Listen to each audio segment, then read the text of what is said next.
Starvations. Oh.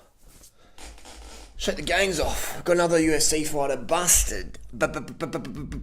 Busted. Who got this time? Hector Lombard. Suspended for 1 year for sex steroids. UFC 182 win overturned. Here's a picture of Hector. Now he looks like a gear user, just like everyone else who looks like this on the gear, brah. On the sex steroids.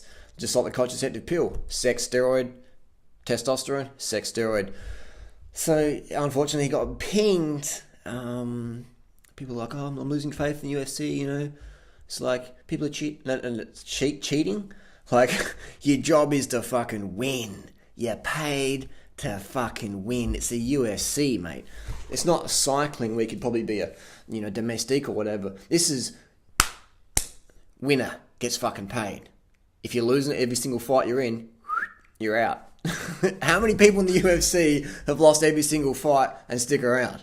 And at that level, now that the money's more than ever before, the competition's higher than ever before. Because there's more money, there's more competition.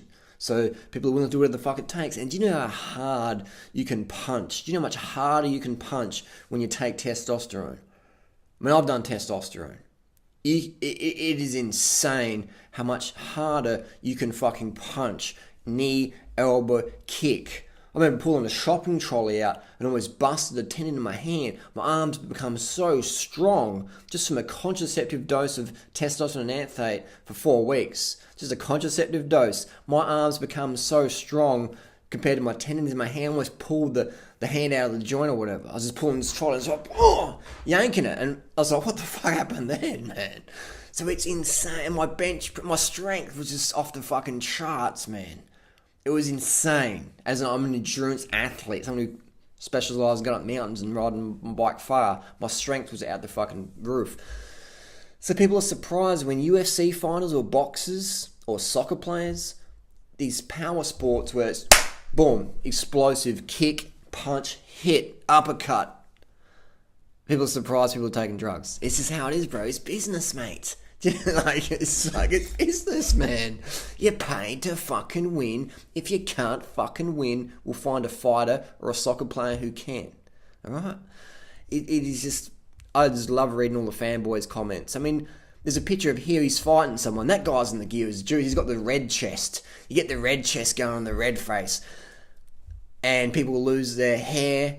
A lot of guys lose hair because your follicle-stimulating hormone gets shut down. It gets shut right off because your HPG access gets shut down. Same with the contraceptive pill. Shuts your follicle-stimulating and luteinizing hormone down. Some men prone to premature balding will, when they're taking anabolics like testosterone, then boom, your hair will drop pretty quick. That's just cosmetics. No health issues there. But I love reading Hector Lombard's little, I didn't take anything, I didn't knowingly take anything, blah, blah, blah. And that's cool, that's just the game you play, you know. So what's my thoughts on Hector? Just another pro UFC fighter in 2015 doing whatever it fucking takes to get the paycheck to feed his family or whatever. And people like Dana White, they know what's going on, man. So they keep this show rolling because the average UFC fan is just someone drunk and just going, yeah, man, let's pull a few bongs and listen to what's his face, Joe Rogan podcast or whatever. And I listen to Joe Rogan podcast and he has some interesting insights in that, but just too many bongs, man. Too many bongs. I think Joe should get off the bongs, be a bit more sharp. That's just my opinion there, but a bit separate to this. But yeah, man, it's steroids, bro.